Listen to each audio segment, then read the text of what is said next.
Occult Records, ABCDs and LPs. This is the first one.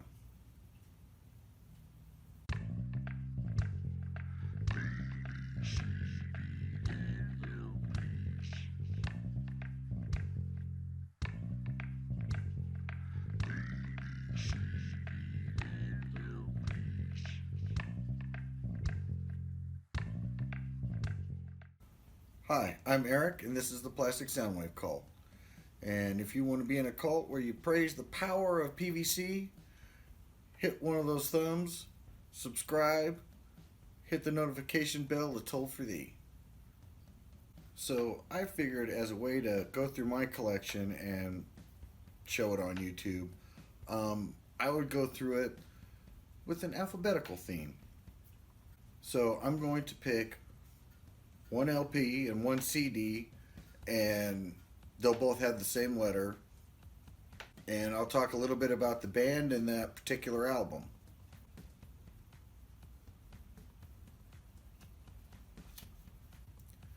So as the series goes along, you'll probably start to figure out that I really like psych rock, hard rock, acid rock, and heavy metal. So we're going to start off this whole thing with the letter A, and it should be pretty easy to guess what band this is. 4 letters in the band name. People love them, hate them. On Atlantic Records. Very popular in Australia. Here's one more hint.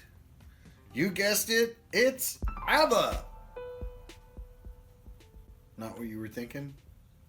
So the album I want to feature in this video is ABBA the Album.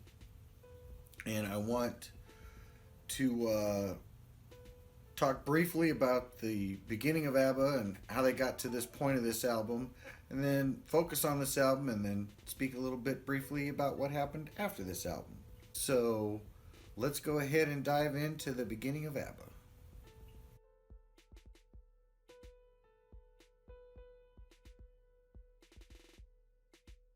So in the early 70s, producer, manager, and owner of Polar Music Records, Stig Anderson, brought together his 2 most talented songwriters and his 2 most popular bands. And these guys started writing songs together, and eventually one guy brought in his wife, the other guy brought in his girlfriend, and they both had pop status in Sweden on their own accord. And the 2 girls did backups.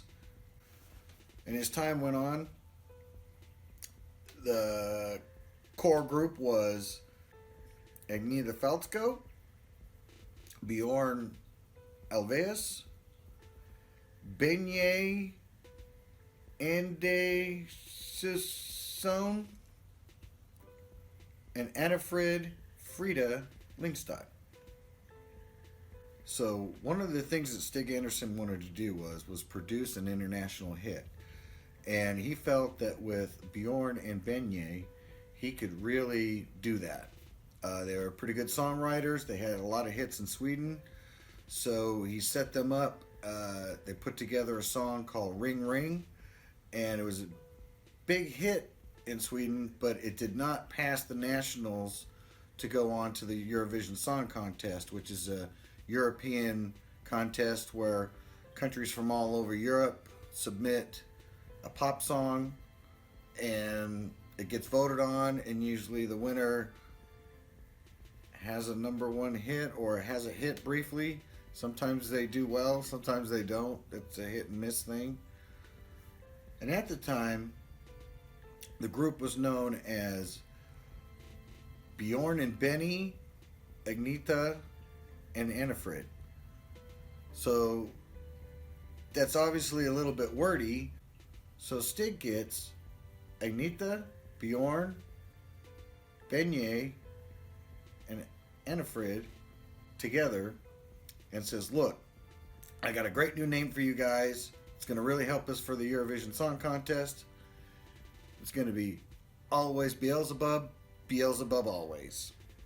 So then Benye speaks for the group and says, Hergy Beagy, Bird hit the bonger, on the big barber. So basically, he says, Stig, you've been steering us right so far the whole time, but we think that's a little bit too much, kind of an in your face name. So then Stig was like, okay, well, why don't we just make it an acronym then? And it'll be like a secret. And the rest of the band goes, yeah, that sounds good with us. We'll go with that. So ABBA, the name was born. So ABBA goes on to win the European Vision Song Contest with the song Waterloo, which is their first number one hit internationally, and go on to make more albums. And they definitely became popular in Sweden, Germany, England, and Australia. And that's what brings us to this album. This album is ABBA the Album. And it is paired with the movie ABBA the Movie. This is like a weird documentary type movie of their Australian tour. It was directed by the guy that did all their videos, Lasse Hallström. And it's a mixed bag of ABBA's live show and this story about this DJ who's trying to get an interview with the band. And unfortunately, this genius forgets his press pass and can't quite get past ABBA's top-notch security to secure an interview with him. So then you throw in a couple little fantasy scenes that he has about meeting the band and meeting the girls in the band. And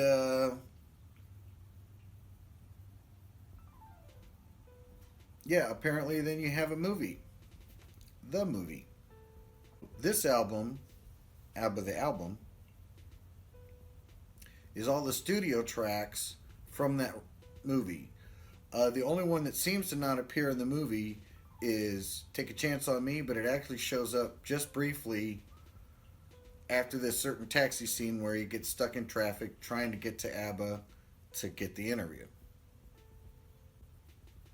And it highlights 3 songs that are in their like little mini musical that they call The Girl with the Golden Hair, where the girls would both wear blonde wigs and they would play the same person but different parts.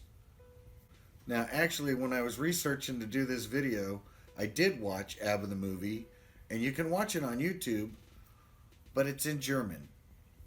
And even though it's in German, it's not like this is a rocket science type of movie. It's not a super complicated film.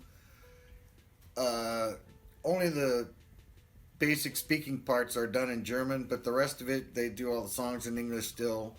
But yeah, it's a pretty cheesy movie. Actually, Lasse Hallström went on to make the movie Chocolat with, I believe, Johnny Depp.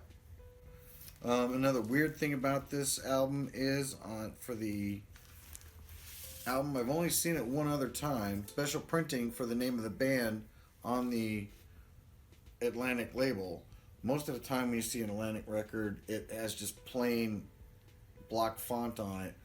But this one, and the only other one I've ever seen where it was different, was the reissue of the Stone Temple Pilots Purple. And so those 3 songs kind of were a taste of what Benye and Bjorn were going to do later on in their careers, especially getting into musicals like Chess in 1984, and probably most people still know ABBA because of the musical Mamma Mia, which is a weird story about an illegitimate kid and how they thread those songs into her getting married and who's going to walk her down the aisle. I tried to watch the movie once, but I'm not a big musical guy. So their next couple of studio albums that they did, Voulez-Vous and Super Trooper, did phenomenal. I had a bunch of hits on those as well. But things started to wane for them about the time they did The Visitor, which was their last studio album. And I think due to the fact that both couples were You know, Agnetha was married to Bjorn, and Benye was married to Frida, and both couples ended up getting a divorce. And so I think it was just too much of a strain to work together anymore, and that pretty much broke them up. But again, Bjorn and Benye continued to work together on musicals, and again, their legacy is still known today because of their one musical. And people still know and talk about this band 38 years after they broke up.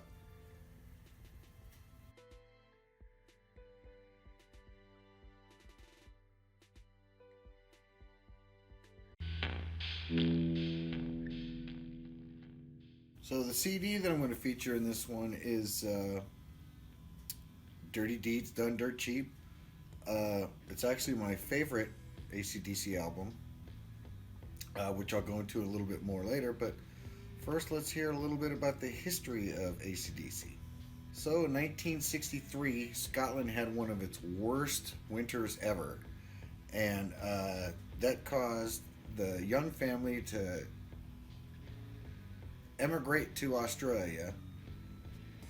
And one of the older young kids was having a fairly decent music career in Australia, so the brothers Malcolm and Angus Young decided they wanted to do a band, and one of the things they were going to do was wear costumes and things like that. They started doing that, but the only one that ended up still wearing the costume was Angus Young, and they made him a schoolboy outfit. Well, that was made by his sister Margaret, and how they got their name is Angus had done something where he was back behind it, and he saw the label for the switch, and it said ACDC. Now, I grew up in the 80s during the Satanic Panic, and I remember ACDC was one of those bands that came under fire because their name is an acronym. And I ended up finding out that it actually stands for Alternative Current Direct Current. I know, it's diabolical. So after a few lineup changes, they ended up with Mark Evans on bass and Phil Rudd on drums, and a fellow Scotsman who had also emigrated to Australia, Bon Scott. And this 1974 lineup is the beginning of the official ACDC. They started getting a couple hits and being played on an Australian show called Countdown, which is like the Australian version of American Bandstand or Top of the Pops. And they started putting out a few albums that basically only came out at first in Australia and New Zealand under the label Albert Productions.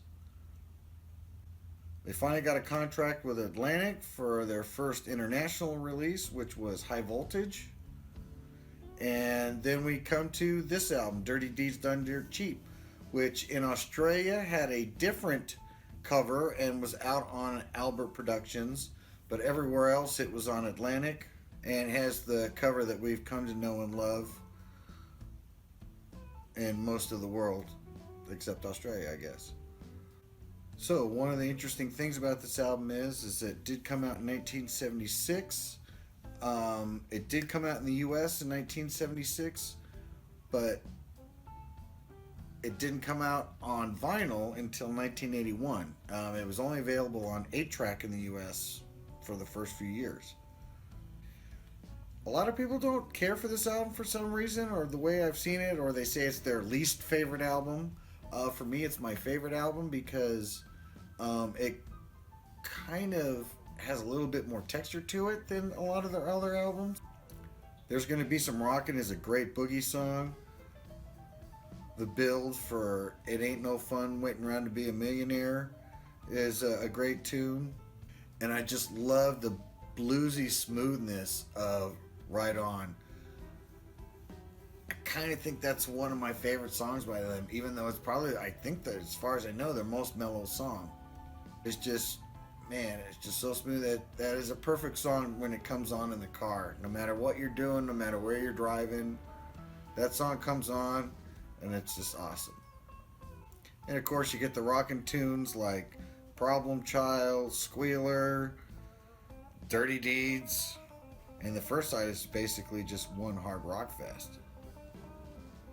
And then the second side is a bit more mellowed out, but it still ends with a banger. Kind of the funny story for me in this album is when I bought it, my folks looked at the titles of the songs, because they kind of wanted to check and see what I was bringing in the house. And they knew I was into hard rock and things like that and heavy metal, and they're looking over the lyrics and they see this one called Big Balls. So they really don't want to listen to it because they can't stand that kind of music. But they asked me, what is Big Balls about? And I just basically said it's about ballroom dancing. Which you gotta love, even though it's a totally immature song. I love the line, it's my belief that my big balls should be held every night. So the band's popularity just grew after this album. They put out Powerage, they put out Let There Be Rock, Highway to Hell, all great studio albums.